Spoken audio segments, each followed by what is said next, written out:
Yang terhormat kepada dosen mengampu mata kuliah manajemen resiko dan teman-teman sekalian. Hari ini kami dari kelompok 11 yang terdiri dari saya sendiri dan dua teman saya yaitu Priscilia dan Nico. Kami akan membahas materi bab 11 mengenai teknik pengelolaan resiko operasional dan perubahan kurs. Topik ini sangat penting, terutama bagi kita yang belajar manajemen resiko, karena kedua resiko ini selalu ada di setiap model bisnis di era saat ini. Kita mulai dari poin yang pertama. Sebenarnya, tanpa disadari, perusahaan sudah sering melakukan manajemen resiko operasional. Setiap kali manajemen berusaha memperbaiki proses kerjanya, di sanalah manajemen resiko sedang berjalan. Kuncinya ada pada sistem operasional yang efektif. Salah satu cara mengendalikannya adalah melalui manajemen kualitas, di mana kita ingin memperbaiki kualitas output dengan mengendalikan operasional perusahaan. Konsep ini awalnya populer di sektor produksi ataupun manufaktur, tapi sekarang sudah diterapkan secara luas di sektor jasa atau pelayanan. Contoh sederhananya adalah ketika perusahaan mencoba memperbaiki sistem kerjanya agar lebih efektif, mereka sedang mengendalikan resiko operasional. Di dalam dunia produksi dan jasa, cara paling ampuh untuk mengatasi resiko ini adalah melalui pengendalian kualitas. Nah, untuk mencapai standar kualitas yang tinggi, ada satu metodologi populer yang disebut dengan Six Sigma, di mana di dalam Six Sigma itu ada dua metodologi kunci yang bisa dipakai. Cara yang pertama ada DMIC, Define, Measure, Analyze, Improve, and Control. Ini dipakai untuk memperbaiki proses bisnis yang sudah ada tapi performanya di bawah standar. Selanjutnya ada DMIDV, Define, Measure, Analyze, Design, and Verify. Kalau yang ini dipakai kalau kita mau proses atau produk baru yang benar-benar fresh dari awal dengan standar tertentu. Selain itu, kita juga mengenal bagan pengendalian atau control chart, seperti X-bar chart dan range chart. Alat statistik ini berguna sekali untuk memantau variasi operasional kita, apakah masih dalam batas wajar atau sudah keluar batas, sehingga butuh evaluasi ulang. Lalu, bagaimana jika operasional kita sudah bersentuhan dengan pasar internasional? Disitulah tantangan baru muncul, yaitu fluktuasi nilai mata uang. Nah, penjelasan detail mengenai manajemen perubahan kurs ini akan dilanjutkan oleh Priscilia. Halo, saya Priscilla. Di sini saya akan menjelaskan pembahasan yang tidak kalah penting, yaitu tentang manajemen perubahan kurs. Ketika perusahaan mulai melakukan impor, ekspor, atau punya utang dalam mata uang asing, maka fluktuasi kurs bisa jadi penyelamat. Tapi seringkali malah jadi bumerang yang menyebabkan kerugian besar kalau tidak diantisipasi. Secara umum, resiko terhadap perubahan kurs ini dibagi menjadi 3 tipe. Yang pertama, ada exposure transaksi.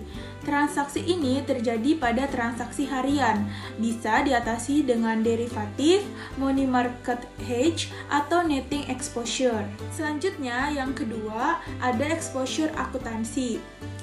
Exposure ini terkait konversi laporan keuangan.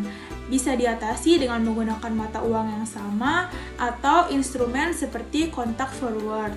Yang ketiga ada exposure operasi. Exposure ini terjadi karena perubahan kurs yang mengganggu operasi perusahaan. Nah, jangka pendeknya memanfaatkan situasi kurs.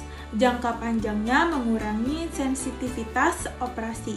Perubahan kurs itu sendiri dipengaruhi oleh banyak faktor seperti kebijakan suku bunga, cadangan devisa, tingkat inflasi, pertumbuhan ekonomi, dan juga perilaku investor.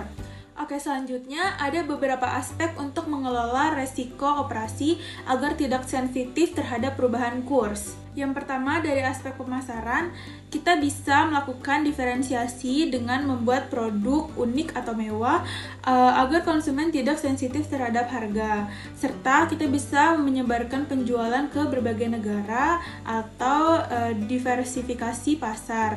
Yang kedua yaitu aspek produksi. Kita bisa beli bahan baku dari beberapa negara atau diversifikasi input atau bangun pabrik langsung di negara tujuan pasar agar biaya dan pendapatan menggunakan mata uang negara tersebut atau mata uang lokal. Yang ketiga, strategi matching. Nah, kita harus menyamakan mata uang pada pendapatan dan utang perusahaan. Misalnya sama-sama dolar atau sama-sama rupiah, agar posisinya saling meniadakan atau impas. Nah, agar kita bisa melihat bagaimana teori-teori resiko operasional dan kurs ini bekerja di dunia nyata, teman saya sudah menyiapkan satu studi kasus yang menarik untuk kita bedah bersama. Halo, saya Niko. Saya akan menyambung apa yang disampaikan sebelumnya. Nah, agar perusahaan bisa bertahan dalam jangka panjang, kita harus menekankan sensitivitas operasional kita terhadap perubahan kurs. Nah, tujuannya apa? Tujuannya agar manajer tidak bisa engineer-nya memikirkan naik turunnya kurs dan bisa fokus pada inovasi produk serta kepuasan konsumen. Nah, untuk melihat bagaimana kedua resiko ini saling berbenturan di dunia nyata, mari bayangkan ada sebuah perusahaan manufaktur lokal bernama PTA yang mengekspor produk mereka ke Amerika Serikat. Di saat yang sama, mereka masih harus mengimpor 70% bahan baku utamanya dari Jepang yang wajib dibayar menggunakan mata uang yen.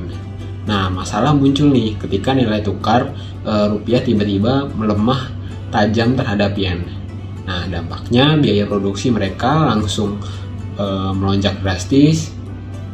Nah, terus inilah yang kita sebut sebagai resiko kurs. Di sisi lain, karena dikejar target akibat biaya bahan baku yang naik, tim produksi di pabrik menjadi terburu-buru dalam bekerja akibat angka cacat produk mereka meningkat. Kerusakan massal pada sistem produksi internal ini merupakan bentuk nyata dari resiko operasional. Melihat kasus dari PT Maju A tersebut, mari kita tarik sebuah kesimpulan bahwa manajemen risiko operasional dan perubahan kurs bukanlah dua hal yang terpisah, melainkan saling berkaitan erat dalam ekosistem bisnis global. Ketika risiko eksternal seperti kurs tidak dikelola, ia bisa menekankan kerja internal yang akhirnya memicu risiko operasional. Oleh karena itu, risiko operasional harus dikendalikan melalui sistem penjaminan mutu yang konsisten seperti metode Six Sigma. Sementara risiko kurs direndam dengan strategi keuangan seperti hedging, karena perusahaan yang sukses adalah perusahaan yang mampu menjaga kualitas internalnya sekaligus lincah menghadapi ketidakpastian eksternal. Nah, sebagai penutup sekaligus bahan diskusi kita bersama, saya ada satu pertanyaan menarik nih buat teman-teman yang menonton video ini. Jika kalian ditunjukkan sebagai manajer risiko di PTA, manakah strategi yang akan kalian prioritaskan terlebih dahulu untuk menyelamatkan perusahaan? Apakah menerapkan DMAIC, Six Sigma, atau langsung melakukan hedging? Sekian presentasi dari kelompok kami. Silahkan tulis argumen kalian di kolom komentar di bawah ya. Terima kasih.